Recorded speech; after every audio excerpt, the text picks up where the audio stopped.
Olá, seja bem-vindo a mais uma aula de Geografia. Eu sou a professora Paula e hoje nós vamos falar sobre o assunto de demografia do Brasil. Lembrando a você que já tem uma aula gravada sobre demografia de forma geral, as teorias demográficas, os indicadores demográficos, então acesse aí a página que tem uma outra aula falando a respeito de demografia de forma geral. Mas hoje vamos focar aqui no território brasileiro, entender como que é essa característica da população brasileira, onde é mais populoso, onde tem as maiores taxas, se tem índice elevado, como que acontece aí a dinâmica da pirâmide etária. Então, vamos para a aula de hoje. Antes de falar a respeito da demografia do Brasil, tem aqui uma questão para vocês do Enem Digital 2020, questão 53, prova amarela de Ciências Humanas. A questão diz o seguinte: a redução do valor da aposentadoria se deve ao fato previdenciário, mecanismo utilizado pelo INSS para tentar adiar a aposentadoria dos trabalhadores mais jovens, penalizando quem se aposenta mais cedo, já que esse segurado, teoricamente, vai receber o benefício por mais tempo. E aí o comando da questão diz: políticas previdenciárias, como apresentado no texto, têm sido justificadas com base na dinâmica populacional de aumento da. Então está falando uma questão aí que vem trazendo uma situação que também é pelo INSS, que acontece no Brasil. E aí, gente, quando se fala de questões aí de demografia, para que serve a demografia? Já falando aqui sobre o texto da questão.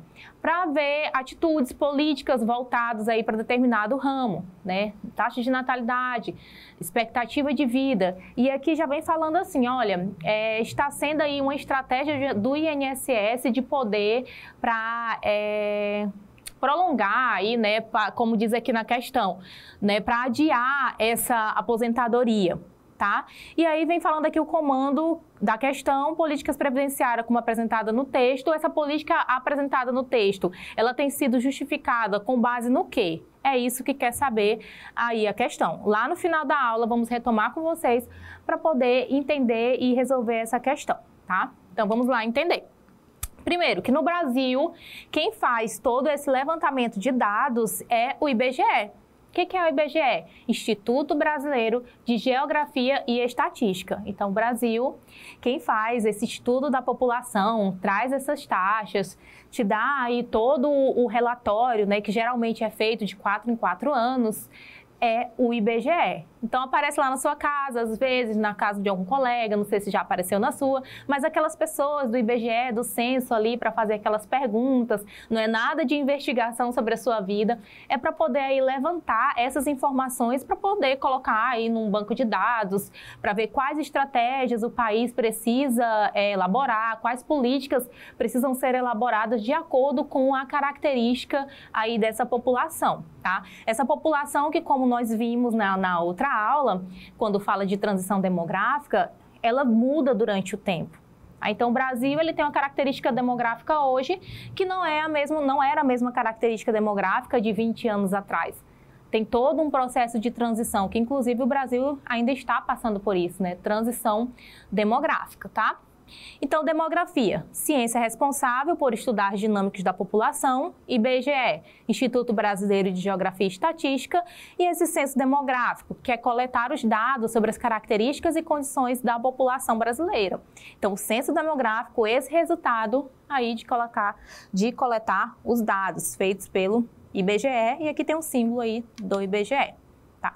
Então, quais são as principais características demográficas brasileiras? Então, a população brasileira tem aproximadamente 200 milhões de pessoas, tá? 200 milhões de habitantes, tá? Aqui 203, 162.512 habitantes. É o 6º país mais populoso do mundo. E aqui eu trouxe para vocês os estados mais populosos do Brasil, porque é interessante também analisar. Nós temos aí São Paulo como número 1, né? São Paulo tem uma densidade demográfica muito elevada, né? A densidade demográfica maior do Brasil está no estado de São Paulo. O que é a densidade demográfica, professora? Densidade demográfica é o número de habitantes por quilômetros quadrados. Então, eu pego uma área total, divido ali pelo número de habitantes. A densidade demográfica da região norte é baixíssima, se comparada com a densidade demográfica da região sudeste. A densidade demográfica do estado do Acre é baixa se comparado com a densidade demográfica de São Paulo capital. Por quê? Porque lá está tudo muito povoado, né? Nós temos, por exemplo, em São Paulo, o chamado crescimento vertical. Não é mais o crescimento horizontal. O que seria isso? O crescimento horizontal é aquele que acontece aqui, no estado do Acre, né? Vai ali construindo de forma horizontal em muitas áreas ainda não ocupadas, mas um estado como São Paulo, e principalmente a capital, nós temos aí já tanta população, tanta construção, que eles constroem de forma vertical, nos prédios. Aí se explica o porquê de tantos prédios, tá? Então, a população ali é bem elevada. Então, por isso, nós temos aí o estado de São Paulo com a maior densidade demográfica do país. Além do estado de São Paulo, que é o mais populoso, nós temos o segundo, que é em Minas Gerais, também no Sudeste. Terceiro, Rio de Janeiro, também no Sudeste. E aí já explica a região com as maiores populações. Quarto lugar, Bahia, que está no Nordeste, e quinto lugar, no sul do Brasil, o Paraná. Quando eu coloco essa projeção para analisar de uma forma geral as regiões, a região Norte, nós temos ali a região Sudeste com a maior população, né? 41,8% da população brasileira. Nós temos ali o Nordeste em segundo lugar, 26,9%. O Sul em terceiro, Centro-Oeste e Norte, no caso Norte, depois o Centro-Oeste em último aí da população brasileira, tá? Então são as regiões que mais têm pessoas, é a região Sudeste e Nordeste, e com menos pessoas a região Centro-Oeste, depois Norte. O Sul está aí com a quantidade também baixa se comparada ao Sudeste. Por que para analisar esse mapa, você vai perceber que a região litorânea do Brasil é a região onde tem o maior número de pessoas. Lógico, a geografia ela sempre está ligada aí com processos históricos. Então, se você analisar o processo de ocupação do território brasileiro, também tem tudo a ver com essa dinâmica das populações. A entrada ao território brasileiro foi pelo litoral. Então, isso explica também o primeiro contato do litoral desses portugueses, desses europeus, chegando aqui no Brasil foi pelo litoral, onde ali se fixaram e desenvolveram. Então, tem toda uma questão histórica aí por trás também, tá? E aqui, ó, cidades mais populosas do Brasil. Falei dos estados, aí eu venho com as cidades. São Paulo, capital, Rio de Janeiro, e aí nós temos aqui em terceiro lugar Brasília, Fortaleza, e depois aí eu tenho Salvador, tá? Mas sempre o Sudeste e sempre São Paulo, ali com as maiores densidades demográficas. Algo interessante para falar também sobre São Paulo estado, né? São Paulo, na verdade, capital, é que nós temos aí São Paulo também como uma megacidade. O que é uma megacidade?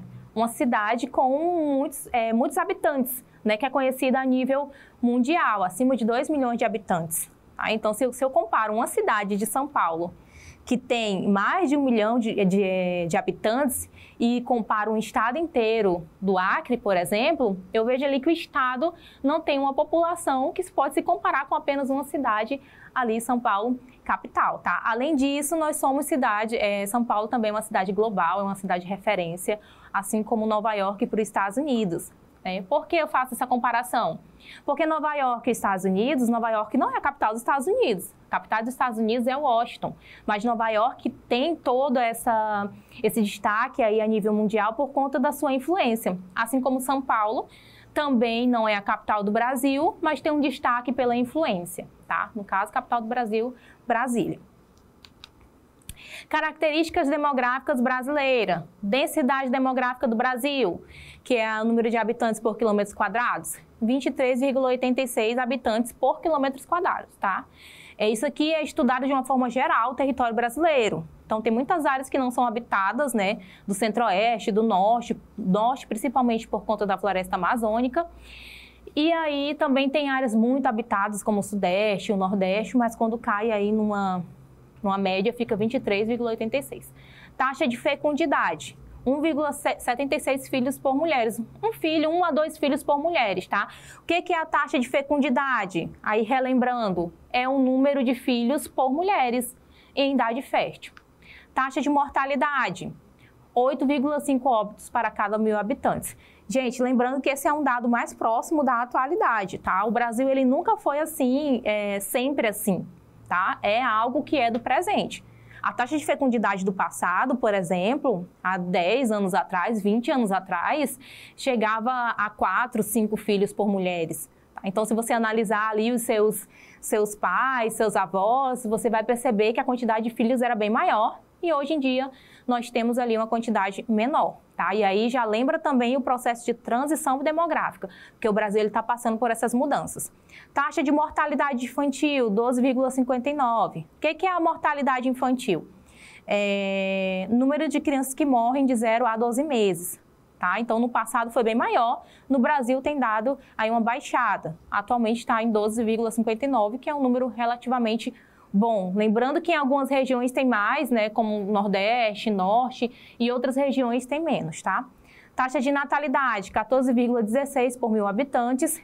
IDH, o que é o IDH? Índice de Desenvolvimento Humano. Em 2022 era de 0,76. Então, o Índice de Desenvolvimento Humano no Brasil, ele é colocado alguns pontos para ser analisados, como saúde, educação, alimentação, escolaridade, tá? Tudo isso. Lógico, o Brasil ele tem passado por esse processo de mudança, investimento ali na educação, então com o tempo vem melhorado e vem aumentado o IDH brasileiro, né? Hoje em dia o Brasil ele é um país emergente. O que é isso? Um país que está saindo ali do não desenvolvimento, do antigo termo utilizado, né, subdesenvolvimento, e ele está ali caminhando para o desenvolvimento. Ah, quer dizer que todo mundo vive bem, com IDH muito bem? Não, mas com o passar do tempo vem melhorado também, tá? Lembrando que quando eu falo de termo de desenvolvimento de um país, não está falando também sobre o seu nível de produção industrial, tá? Aproximadamente 80% da população brasileira vive em área urbana. Ou seja, hoje o Brasil, ele tem aí uma população brasileira predominantemente urbana, tá? Que se intensificou ainda mais na década de 70, depois da Revolução Verde, da abertura das fronteiras agrícolas. Inclusive tem aula sobre Revolução Verde gravada, acessem também. Expectativa de vida do Brasil, 77 anos, tá? Expectativa de vida que também pode aparecer aí na sua prova, em alguns livros, como longevidade. E aí, essa expectativa de vida, ela já vem falar também ali sobre a questão. Lembra que a questão falava sobre a questão da aposentadoria, das pessoas estarem vivendo mais, do jovem estar mais cedo no mercado de trabalho.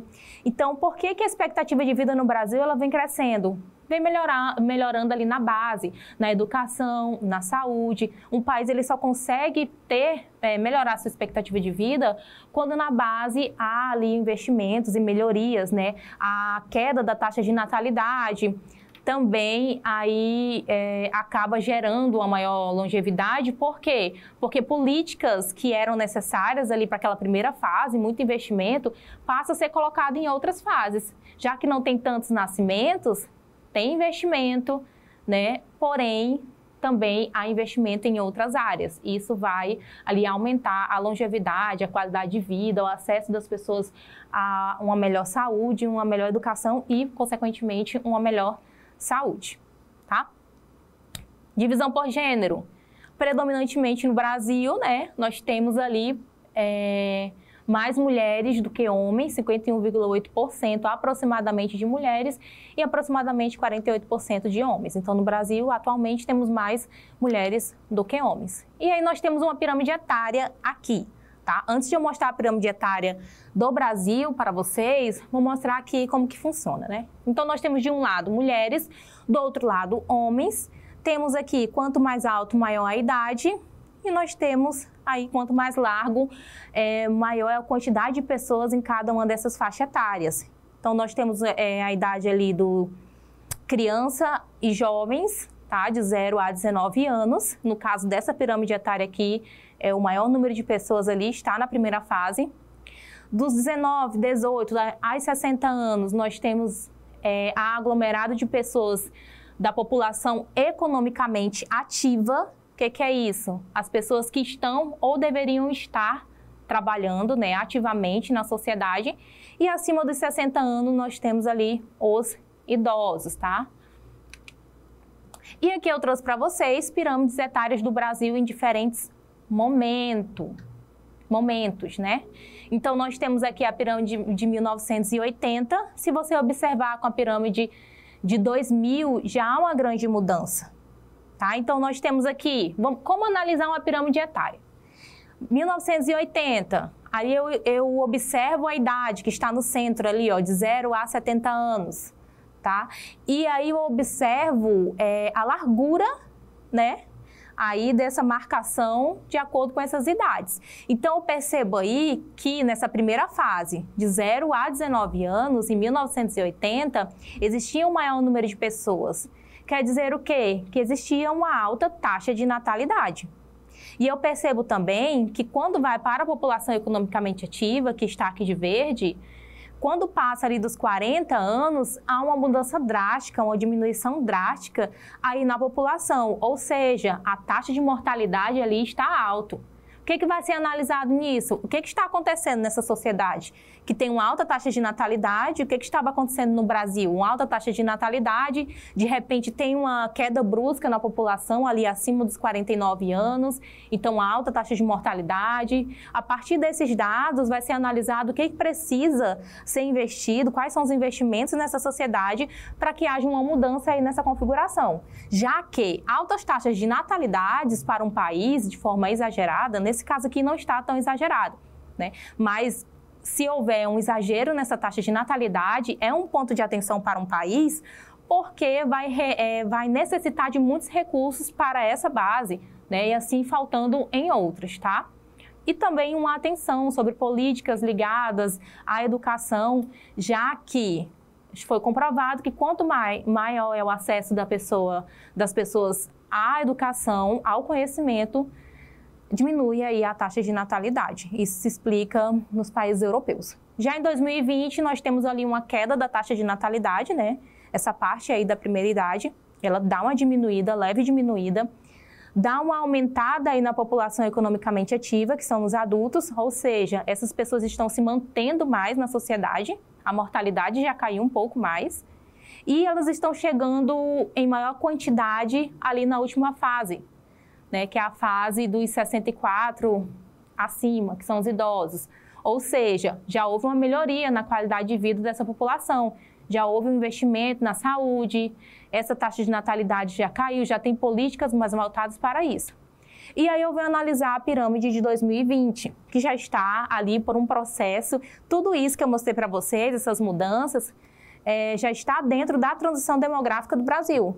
Então, lá em 2020, eu percebo que teve uma queda na taxa de natalidade, um aglomerado grande ali de pessoas que conseguem se manter vivas e no mercado de trabalho.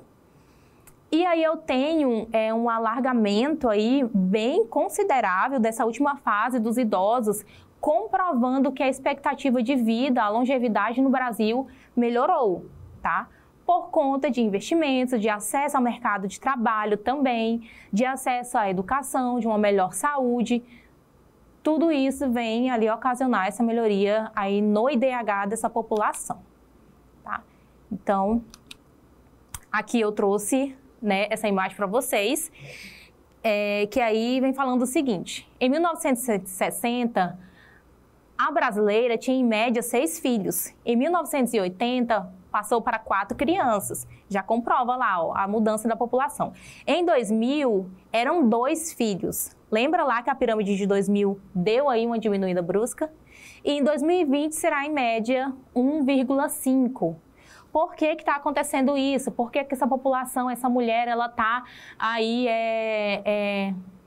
mudando esse perfil da taxa de fecundidade, taxa de natalidade, tá? A principais explicação para isso é a entrada da mulher no mercado de trabalho, tá? Que, consequentemente, antes disso, tem um melhor investimento na educação. E aí, voltamos para a questão, tá? E vamos ler novamente aqui para resolver. A redução do valor da aposentadoria se deve ao fator previdenciário, mecanismo utilizado pelo INSS para tentar adiar a aposentadoria dos trabalhadores mais jovens, penalizando quem se aposenta mais cedo, já que esse segurado, teoricamente, vai receber o benefício mais tempo. Ou seja, as pessoas mais jovens estão entrando no mercado de trabalho e se aposentando também antes. políticas previdenciárias, como a apresentada no texto, tem sido justificada com base na dinâmica populacional do aumento do quê? Se essas pessoas estão entrando mais jovens, estão se mantendo mais na sociedade por mais tempo, então a justificativa é o quê? A expectativa de vida. Ou seja, as pessoas estão se mantendo mais tempo ali na sociedade e é preciso de políticas para modificar toda essa dinâmica. Obrigado pela atenção e eu espero você na próxima aula.